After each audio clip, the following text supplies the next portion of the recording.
Hello everyone, welcome to study with Shri. देखिए, Uttar Pradesh PCS और RO की प्रीलिम टेस्ट सीरीज चलाई जा रही है 2023 की। यह टेस्ट नंबर आपका 75 है। 74 टेस्ट ऑलरेडी कंप्लीट हो चुका है। प्ले लिस्ट बना रखी है, आप लोग जा करके देख सकते हैं। देखिए, अगर आप किसी भी स्टेट पीसीएस की प्रिपरेशन कर रहे हैं, जैसे कि BPSC, MPPSC, Jharkhand PCS, Chhattisgarh PCS, Uttarakhand PCS, Himachal Pradesh PCS या फिर आरएस की, तो आप मेरे टेस्ट सीरीज को देखिए, आपको काफ़ी फ़ायदा होगा। या किसी वनडे एग्जाम की प्रिपरेशन कर रहे हैं तो भी आप मेरे टेस्ट सीरीज को देखिए, क्योंकि जो भी क्वेश्चंस हैं वो सभी प्रतियोगिता परीक्षाओं के लिए काफ़ी इंपॉर्टेंट है।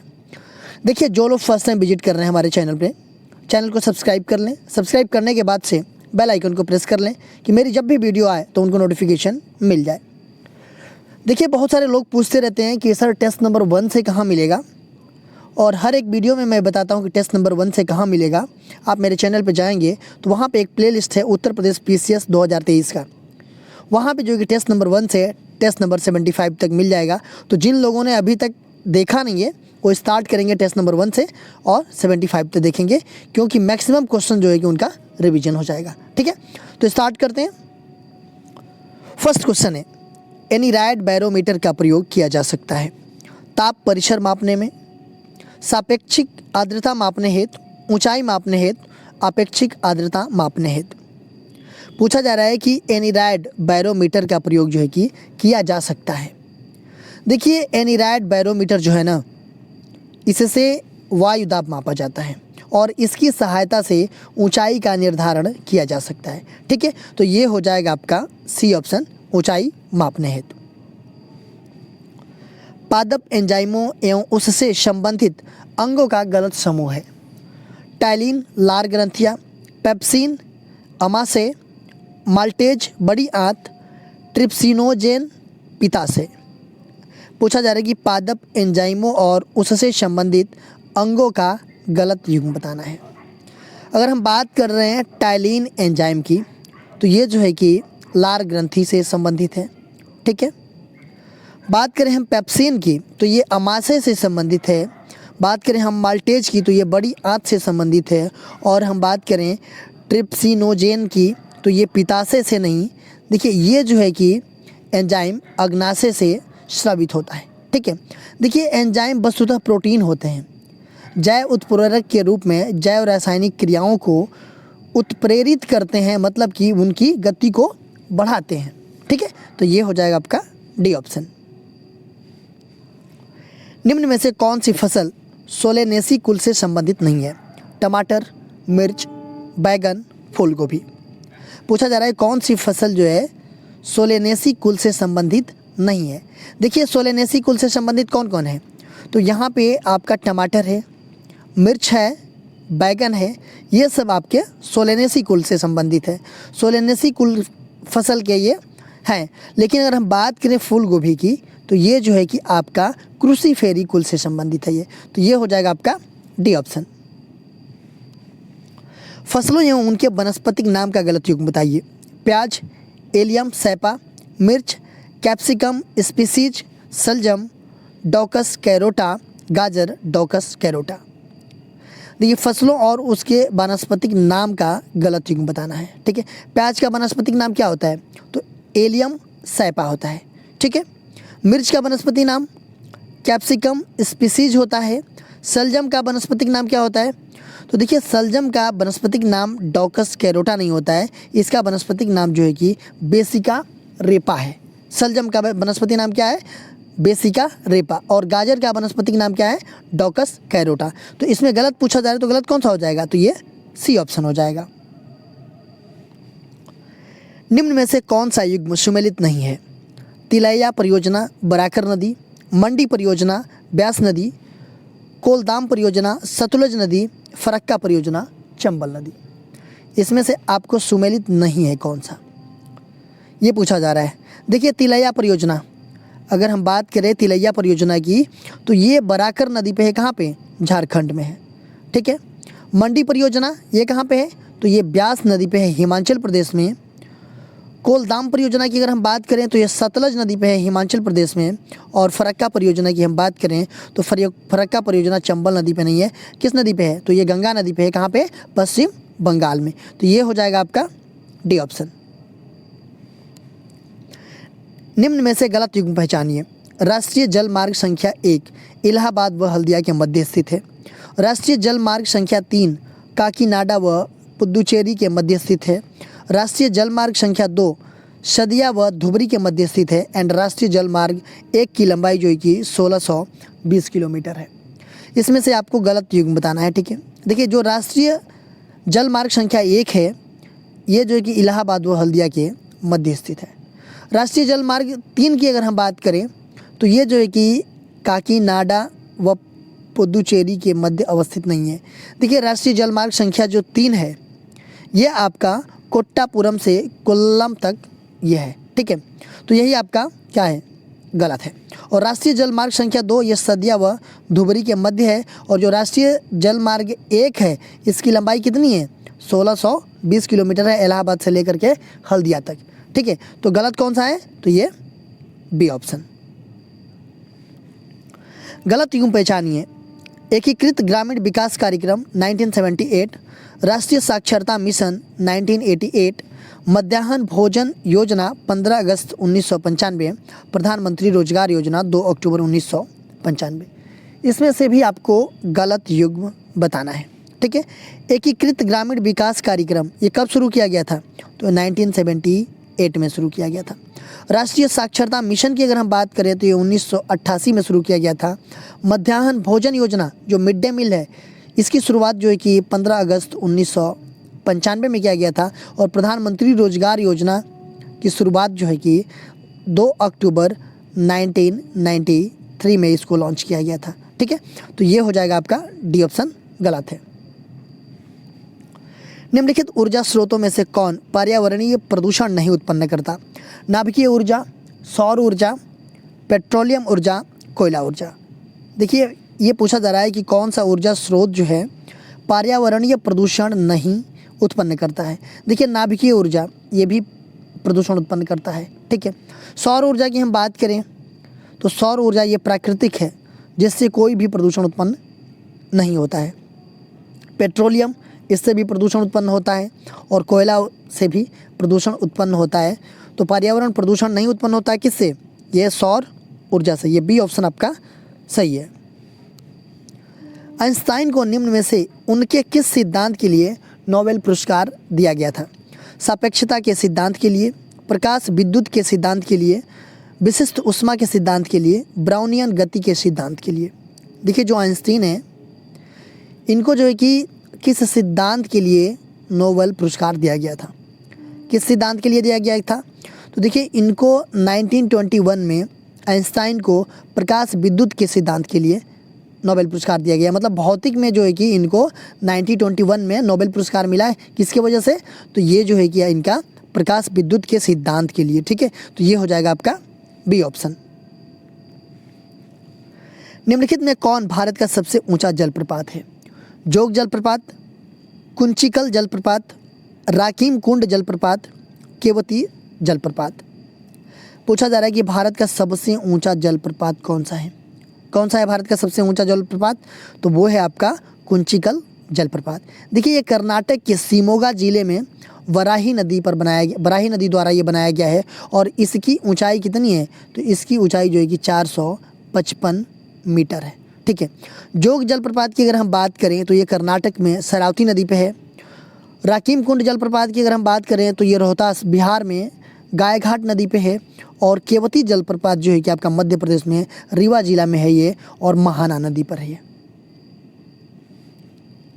पशुओं को दिया जाने वाला कौन सा दर्द निवारक भारत में गीधों को लगभग विलुप्त होने के लिए उत्तरदायी है।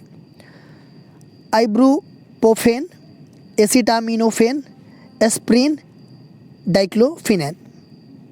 पूछा जा रहा है कि पशुओं को दिया जाने वाला कौन सा दर्द निवारक दवा जो है कि भारत में जो गीध हैं उनको लगभग विलुप्त होने के लिए उत्तरदायी है। तो कौन सा मेडिसिन है, तो वो मेडिसिन है डाइक्लोफिनॉन। देखिए, ये दवा जो है ना, पशुओं को दर्द निवारक के रूप में दिया जाता है। और जब ये पशु दवा खाते हैं और बाई चांस इनकी मृत्यु हो जाती है तो क्या करते हैं हम लोग कि उनको फेंक देते हैं, ठीक है। जब हम फेंक देते हैं तो जो ये गिद्ध वगैरह हैं, ठीक है, इसको, इसके मांस को खाते हैं, तो जो ये दवा है इसके मांस में रहता है और इसके तहत जो है कि गीधों में जाता है, इसके वजह से जो है कि गीधों की भी मृत्यु हो जाती है। ठीक है, तो गीधों के विलुप्त होने का कारण जो है कि यही है, कौन सा, वो डाइक्लोफिनोन, जो कि पशुओं को, मवेशियों को दर्द निवारक के रूप में दिया जाता है। ठीक है,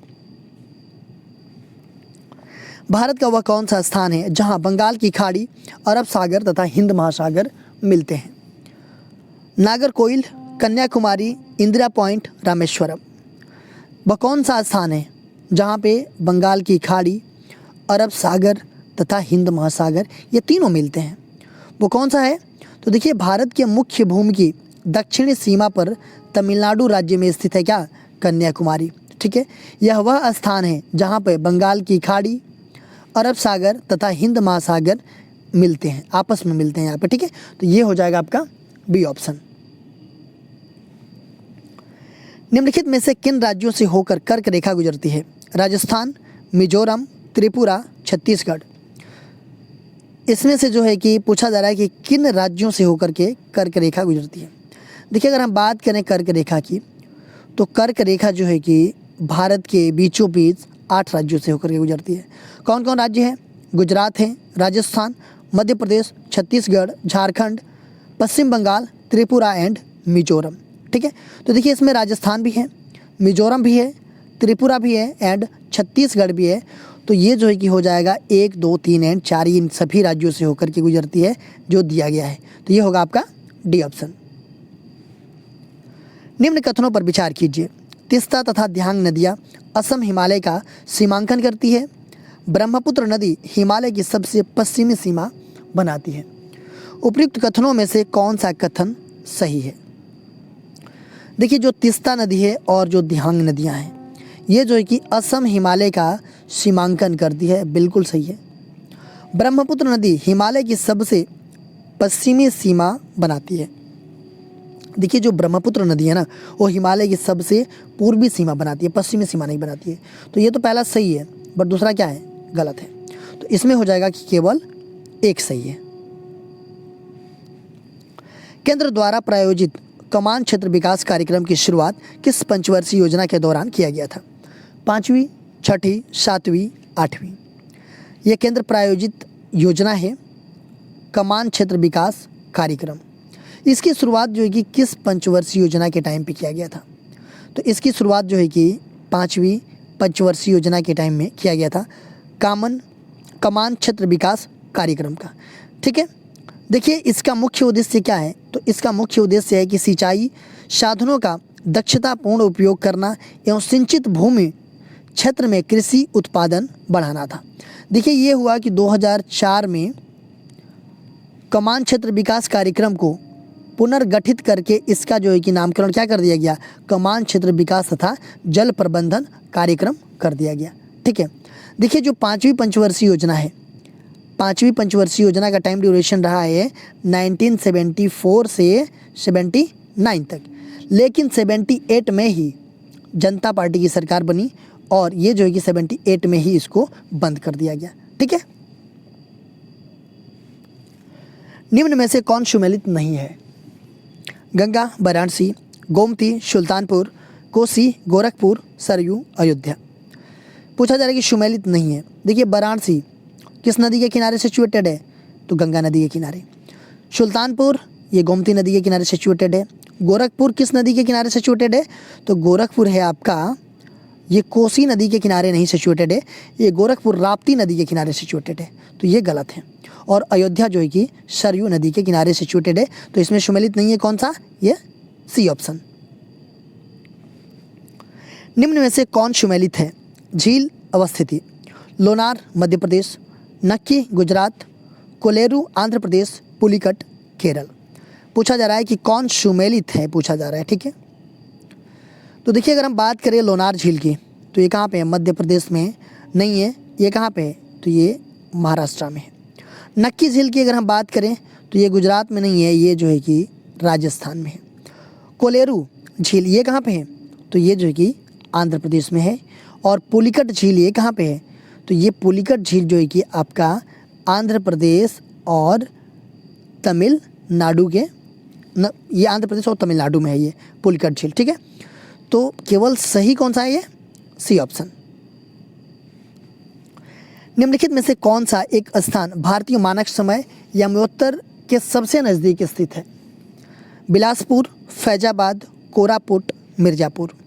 पूछा जा रहा है कि कौन सा स्थान जो दिया गया है उसमें भारतीय मानक समय यमोत्तर के सबसे नज़दीक स्थित है। देखिए, अगर हम बात करें भारतीय मानक समय की, ठीक है, भारतीय मानक समय की बात करें तो ये प्रयागराज नैनी से होकर के गुजरती हुई 5 राज्यों से होकर के जाती है। कौन कौन राज्यों से? तो ये उत्तर प्रदेश, मध्य प्रदेश, छत्तीसगढ़, उड़ीसा, आंध्र प्रदेश, ठीक है। ये जो है कि 5 राज्यों से होकर के गुजरती है भारतीय मानक समय, ठीक है, प्रयागराज होते हुए।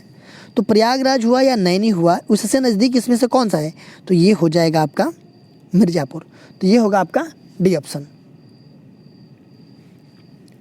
बत्ती वाले स्टोव में कैरोसिन के बत्ती के ऊपर चढ़ने का कारण है? परासरण, विसरण, पृष्ठ तनाव, जीव द्रव्य संकुचन। पूछा जा रहा है कि बत्ती वाले जो स्टोव होते हैं उसमें जो कैरोसिन तेल होता है बत्ती के ऊपर चढ़ने का कारण क्या है? तो ये है आपका पृष्ठ तनाव के कारण जो है कि तेल जो है कि बत्ती के सहारे ऊपर चढ़ता है।